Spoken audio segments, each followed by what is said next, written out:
الرحمن الرحیم.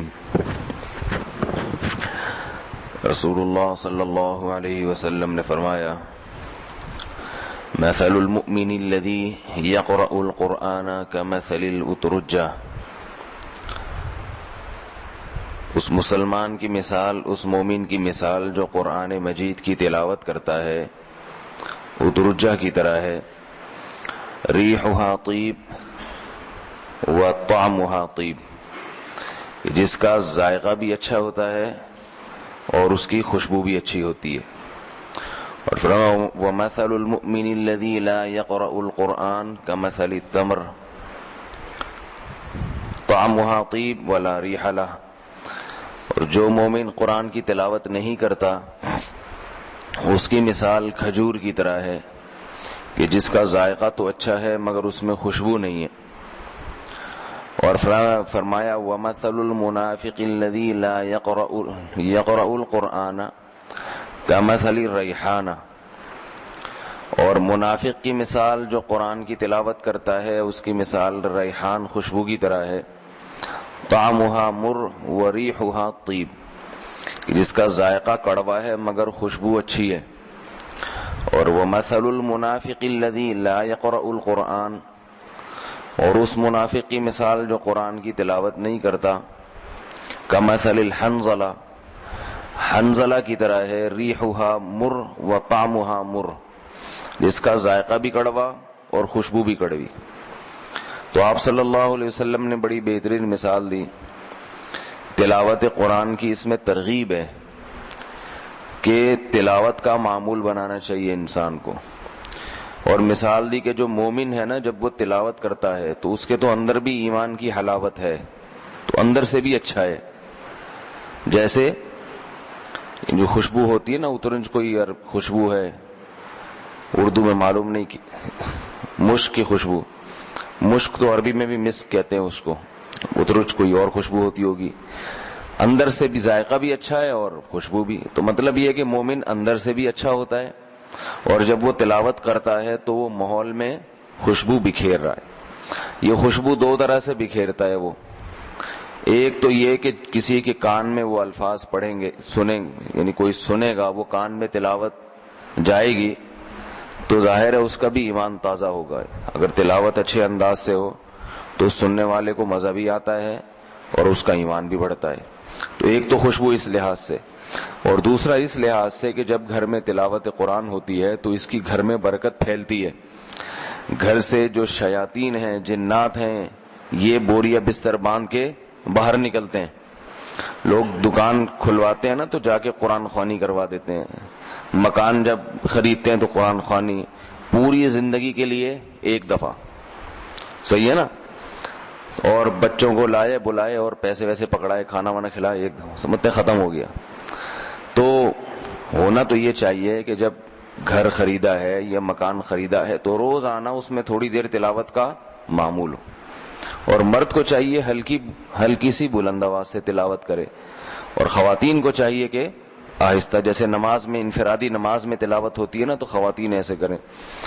تو ہم جب چھوٹے تھے ہم نے یاد ہے کہ ہر گھر سے فجر کے بعد تلاوت کی آواز آتی تھی، ہمیں ہر گھر سے آتی، چاہے نیک لوگوں کا گھر ہو یا بے دین لوگوں کا گھر ہو. لوگ اپنے دن کا آغاز صبح صبح فجر کے بعد تلاوت کرتے تھے. تو کوئی مسجد میں بیٹھ جاتے تھے جو نماز پڑھنے آتے تھے. اب نہیں آتی بالکل. اب جو ہے نا کسی گھر سے نہیں آتی، الا ماشاء اللہ کوئی ایک آدھ، کوئی کسی کو اللہ توفیق دے دیں. بالکل گھر میں قرآن مجید کھول کے دیکھنے کا معمول ہی نہیں ہے. تو پہلے میں یہ مثال مکمل کر دوں پھر اس پہ بات کرتا ہوں. تو دوسری مثال دی آپ صلی اللہ علیہ وسلم نے کہ جو مومن قرآن کی تلاوت نہیں کرتا، اس کی کھجور کی طرح مثال ہے. ذائقہ تو اچھا مگر اس میں خوشبو نہیں ہے تو اندر سے تو ٹھیک ہے، ایمان ہے، مگر اس کے ایمان کی حلاوت پھیلتی نہیں ہے. اس کی جو ہے نا وہ اپنے ذات تک ہی محدود رہتا ہے. اس کی برکتیں، جو تلاوت کی ایک برکات ہوتی ہیں جو جس سے ماحول معطر ہوتا ہے، وہ برکتوں سے لوگ مستفید نہیں ہوتے، بلکہ خود بھی مستفید نہیں ہوتا وہ. اور منافق کی مثال، اس کی مثال فرمایا ریحان خوشبو کی طرح ہے. اندر سے تو نفاق بھرا ہوا ہے، لیکن بہرحال جب تلاوت کرتا ہے تو ماحول میں خوشبو، کیونکہ ہے تو اللہ کا کلام، اور چوتھی مثال دی کہ ہے بھی منافق اور تلاوت بھی نہیں کرتا، تو وہ تو یعنی شر کا مجموعہ ہے، اندر بھی نفاق ہے اور باہر بھی اس کی کوئی برکت نہیں ہے، کوئی خوشبو نہیں ہے جو ماحول میں بکھیر رہا ہو۔ تو اپنا جائزہ لینا چاہیے کہ ہم کس میں شامل ہیں۔ اس لیے روزانہ تھوڑا سا معمول بنانا چاہیے تلاوت قرآن کا۔ اور یہ جو لوگوں نے آج کل صورتیں متعین کی ہوئی ہیں، فجر کے بعد فلاں صورت، ظہر کے بعد فلاں صورت، عصر کے بعد فلاں صورت، گھر میں خواتین بھی منزل پڑھتی ہیں، تو قرآن مجید میں اصل طریقہ یہ ہے کہ الحمد سے شروع کیا جائے اور والناس پہ ختم کیا جائے، یعنی تلاوت کا ایسا معمول ہو کہ آپ کہاں سے شروع کریں؟ الحمد سے، پھر آدھا پڑھیں روزانہ، یا ایک پارہ، اگر رفتار ہے تو کم از کم ایک پارہ روزانہ پڑھنا چاہیے۔ ہمارے جتنے بھی اکابر تھے کم سے کم ایک مہینے میں ایک قرآن لازمی ختم کیا کرتے تھے، معمول تھا ان کا۔ بلکہ ہمارے بعض اکابر کی کرامات ہیں جو بہت ہی مستند ذرائع سے ثابت ہیں کہ جب وہ تلاوت کرتے تھے تو لوگ دیکھتے تھے، جب 29 تاریخ ہوتی تھی نا تو لوگ دیکھتے تھے کہ یہ آج 2 پارے پڑھتے ہیں یا 1۔ 2 پارے پڑھتے تھے تو اس کی علامت ہے چاند 29 کا ہوگا، کیونکہ ایک مہینے میں ختم کرنا ہے۔ تو اللہ تعالیٰ کا ان کے ساتھ معاملہ ایسا تھا کہ اگر وہ 29 کو 2 پارے پڑھتے تھے تو چاند نظر آ جاتا تھا، اور اگر 1 پارہ پڑھتے تھے تو اس کی علامت ہے کل بھی۔ حضرت مفتی تقی عثمانی صاحب رحم دامت برکاتہم نے یہ بیان کیا ہے کہ باقاعدہ لوگوں نے جا کے اس کا مشاہدہ کیا، دیکھتے تھے۔ تو یہ بعض بزرگوں کے ساتھ کرامات ہوتی ہیں، ان کا انکار، اگر یہ مستند ذرائع سے ثابت ہیں تو ان کا انکار نہیں کیا جا سکتا۔ تو کم سے کم مہینے میں 1 قرآن کا ختم کا معمول بنایا جائے، 1 پارہ ہر آدمی گھر میں روز پڑھے، خواتین بھی مرد بھی۔ یہ مشکل ہے تو آدھا کا کر لیں، اس سے 2 مہینے میں 1 قرآن ختم ہوں گے۔ یہ بھی مشکل ہے تو 1 پاؤ پڑھ لیں، تو 4 دن میں اس میں کیا ہو جائے گا؟ 1 پارہ۔ 4 دن میں الف لام میم، پھر 4 دن میں سیقول، پھر 4 دن میں تلک الرسل، ایسے ہوتے ہوتے 4 مہینے میں 1 قرآن ختم ہوگا۔ سمجھ میں آ رہی ہے بات کہ نہیں آ رہی؟ ورنہ یہ بھی مشکل ہے تو میرے بھائی کم از کم سال میں رمضان کے علاوہ 11 مہینے میں تو 1 قرآن ختم کرے، اور رمضان میں 1 الگ سے ختم کر لے۔ رمضان کی تو ہے ہی تلاوت کے لیے رمضان۔ تو یہ بھی اگر نہیں کرتا تو اس کا مطلب ہے کہ قرآن سے اس کا کوئی رشتہ، عمل تو بیچارہ ویسے بھی نہیں کر رہا نا قرآن پہ، تو پڑھ تو لے کم از کم۔ اب نہ ہم عمل کر رہے ہیں نہ پڑھ رہے ہیں۔ عمل کرنا ایک الگ چیز ہے، وہ تو اس کی اہمیت تو ہے اپنی جگہ، وہ تو زیادہ اہمیت ہے، لیکن پڑھنا بھی مستقل ایک حیثیت ہے کہ اس کتاب کو آپ تلاوت کے لیے ٹائم دیں، اس کو مصحف میں قرآن کو ہاتھ لگایا کریں روزانہ پڑھنے کے لیے۔ قرآن مجید میں ہے کہ قرآن جو ہے نا شکایت کرے، نبی صلی اللہ علیہ وسلم کہیں گے یا ربی ان قوم اتخذوا هذا القرآن مہجورا۔ قیامت میں آپ صلی اللہ علیہ وسلم اللہ تعالیٰ سے کہیں گے کہ میری قوم نے اس قرآن کو چھوڑ دیا تھا، غلاف میں باندھ کے رکھ دیا ایک طرف، کوئی دیکھتا ہی نہیں اس کی طرف۔ یہ گھروں میں حالات ہیں، گرد پڑی رہتی ہے اس کے اوپر، قرآن مجید کے اوپر۔ تو حدیث میں آتا ہے کہ آپ صلی اللہ علیہ وسلم نے فرمایا بعض لوگ ایسے ہوتے ہیں کہ جو اٹکتے ہیں پڑھتے ہوئے، تجوید صحیح نہیں ہوتی۔ بچپن میں اگر محنت کر لی جائے نا پھر تو بہت صاف ہو جاتا ہے قرآن، اگر بڑی عمر میں محنت کی جائے تو پھر اتنا صاف نہیں ہوتا۔ تو ان لوگوں کے بھی آپ صلی اللہ علیہ وسلم نے امید دلائی ہے۔ فرمایا رسول اللہ صلی اللہ علیہ وسلم نے، صحیح بخاری صحیح مسلم کی حدیث ہے متفق علیہ، کہ الذی یقرأ القرآن وهو ماہر به فهو مع السفرة الکرام البررہ، کہ جو شخص قرآن مجید کی تلاوت کرتا ہے اور تلاوت میں ماہر ہے تو وہ قیامت کے دن ان فرشتوں کے ساتھ ہوگا جو اللہ کے سفیر ہیں۔ وہ فرشتے جو اللہ کا پیغام پیغمبروں تک لاتے ہیں وہ اللہ کے سفیر ہیں، سب سے بڑا درجہ ان کا ہے۔ الکرام عزت دار ہیں، البررہ نیک ہیں۔ فرشتے تو سب نیک ہوتے ہیں مگر یہ ان کا مقام دوسروں سے اونچا ہے۔ تو اللہ قرآن کی تلاوت میں جو ماہر ہے اس کو اتنا بڑا مقام دے گا، بشرطے کہ قرآن کی تلاوت کرتا بھی ہو۔ سمجھ میں نہیں آ رہی میرا خیال ہے بھائی؟ سمجھ میں آ رہی ہے بھائی؟ تلاوت میں ماہر بھی ہو کرتا بھی ہو. تو پہلا درجہ تو یہ. تو اپنا جائزہ لینا چاہیے کہ ہمیں تجوید سے قرآن مجید آتا ہے یا نہیں آتا. اگر نہیں آتا تو کسی قاری سے اصلاح کر لینی چاہیے.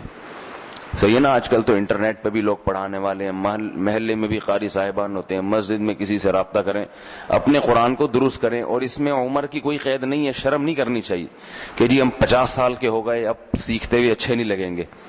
تو ہمت کر کے کوئی قاعدہ وائدہ پڑھ کے صحیح کر لیں قرآن کو. موت سے پہلے پڑھنا تو آ جائے نا انسان کو.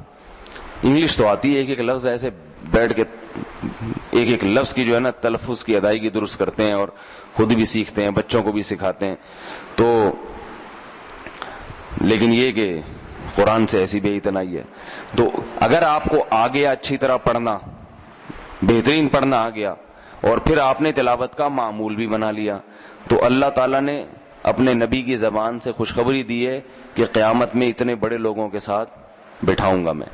اور آپ صلی اللہ علیہ وسلم نے فرمایا والذی یقرأ القرآن ویتتعتع فیہ وہو شاق علیہ لہ اجران. اور اگر ماہر نہیں ہے, کوشش میں لگا ہوا ہے مگر پھر بھی, کیونکہ جو بچپن میں کوشش ہوتی ہے وہ تو نہیں بعد میں جا کے فائدہ, اٹکتا ہے اس کو, یہ آدھا پارا پڑھنے میں کافی ٹائم لگ جاتا ہے, مشکل ہوتی ہے, تو اس کے بارے میں فرمایا لہو اجران, اس کو تلاوت کا دگنا اجر ملتا ہے. ایک تو تلاوت کا, دوسرا اس اضافی محنت کا جو اس بیچارے کو محنت کرنی پڑ رہی ہے. تو کسی حال میں بھی اللہ تعالیٰ نے محروم نہیں کیا ہے. اور ایک اور حدیث میں آتا ہے کہ جو شخص قرآن کی تلاوت کرتا ہے, قرآن میں ماہر ہے, اسے کہا جائے گا کہ جنت کی طرف اقرا ورتقی ورتل کما کنت ترتل فی الدنیا, کہ تم قرآن کی تلاوت کرو اور ان مقامات میں اوپر کی طرف چڑھتے چلے جاؤ, اور ایسے پڑھو جیسے تم دنیا میں پڑھتے تھے. صاف ترتیل کا معنی صاف پڑھنا, تجوید, ایک ایک حرف الگ الگ نظر آئے. لوگ پڑھتے ہیں نا گنگنا رہے ہوتے ہیں جی, بہت سے لوگوں کو دیکھا سمجھ میں نہیں آتا کیا کہہ رہے ہوتے ہیں. میں تو کبھی کبھار گزرتا ہوں نا تو ویسے یعلمون. تراویح میں تو آپ دیکھیں, ایک دفعہ ہم گئے تراویح, بچپن کی واقعہ, کہیں کسی گاؤں میں, تو وہ تراویح مجھے کسی نے بتایا کہ یہاں کوئی مائی کا لال, کراچی کا کوئی مائی کا لال تراویح نہیں پڑھ سکتا اس امام کے پیچھے. کیوں بھائی؟ کہہ رہے ہیں اتنا اسٹیمنا نہیں ہے ریس لگانے کا. ہم نے کہا یہ کیسے ہو سکتا ہے بھائی؟ کہہ رہے ہیں یہ اتنی اسپیڈ مارتے ہیں امام صاحب کہ کوئی اس کا مقابلہ کر ہی نہیں سکتا. تو ہم جب کھڑے ہوئے تو واقعی وہ الحمدللہ اللہ اکبر سمیع اللہ, بھی کیا ہو رہا ہے بھائی؟ تو ایسے بھاگ رہے ہوتے ہیں تراویح میں, اور ایسے امام کو لوگ پسند کرتے ہیں. ایک اور واقعہ ہوا تو وہاں کیا ہوا کہ امام صاحب نماز پڑھا رہے تھے, تو ایک پیچھے سے پٹھان بھائی آئے, بڑی سی پگڑی, ان کی ایک رکعت نکل گئی تھی, وہ پٹھان بھائی کی ٹھیک ہے, ایک رکعت تراویح کی نکل گئی. اب جس کی ایک رکعت نکلتی ہے نا, وہ کیا کرتا ہے کہ جیسے ہی امام نے سلام پھیرا, یہ جلدی سے رکعت مکمل کر کے اگلی نماز میں رکوع سے پہلے شامل ہو جاتا ہے تاکہ اگلی نہ نکلے. اب اس بیچارے کی جو ایک رکعت نکلی ہے, تو اس نے جلدی سے سلام پھیر کے نا, جلدی سے امام کے ساتھ رکوع میں شامل ہونے کے لیے نیت باندھی, اتنے میں امام رکوع سے اٹھ چکا تھا اگلی رکعت میں. اس نے کہا چلو اب اگلی میں ٹرائی کرتا ہوں.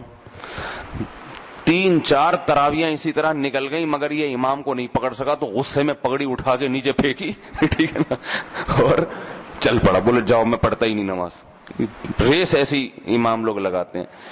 تو ورتل, ترتیل کہتے ہیں تجوید کے ساتھ لفظ کی ادائیگی. تو یہ جو ہے نا اس کا معمول بنائے. تو آپ صلی اللہ علیہ وسلم نے کیا بشارت دی؟ جو اٹک کے پڑھتا ہے اس کو دگنا اجر ملتا ہے. تو کم از کم خود تو سیکھیں تھوڑی دیر, لیکن اب بچوں کو تو ابھی سے سکھا دیں. اپنے بچوں کو گھر میں جب قاری لگواتے ہیں نا بچوں کو قرآن سکھانے کے لیے, تو اس قاری کو بھی دیکھا کریں کہ کیا کر رہے. بہت سے قاری لوگ آج کل پیسوں کے لیے آ کے بٹ ٹرخا کے چلے جاتے ہیں. انگلش کا ٹیچر جو آ رہا ہے نا, اس کو تو دیکھتے رہتے ہیں کہ بچے کو کچھ آ بھی رہا ہے کہ نہیں آ رہا. اسکول کا ٹیچر آ رہا ہے نا, اس کو تو دیکھتے رہتے ہیں کہ دیکھو رزلٹ کیسا آیا ہے, تو یہ ٹیوٹر کو پکڑتے ہیں کہ تم نے کیا پڑھایا ہے. لیکن جو قاری صاحب پڑھانے کے لیے آ رہے ہیں, ان کو نہیں پوچھتے کہ یہ کچھ کر بھی رہے ہیں کہ نہیں کر رہے ہیں. تو اس لیے کہ وہ نہیں بھی کریں تو ثواب تو ہمیں مل رہا ہے. تو اس کی بھی نگرانی کیا کریں. کچھ بچے کو آ رہا ہے نہیں آ رہا, تاکہ یہ آپ کے لیے، یہ بچہ جب تلاوت کرے گا بڑا ہو کر آپ کے لیے صدقہ جاریہ بنے گا. اللہ تعالیٰ مجھے بھی پابندی کی توفیق عطا فرمائے، آپ حضرات کو بھی روزانہ قرآن مجید کو پابندی کے ساتھ تلاوت کی اللہ ہمیں توفیق عطا فرمائے. سبحانک اللہم و بحمدک، نشہد ان لا الہ الا انت، نستغفرک و نتوب الیک. لا الہ الا انت، نستغفرک و نتوب الیک. لا الہ الا انت، نستغفرک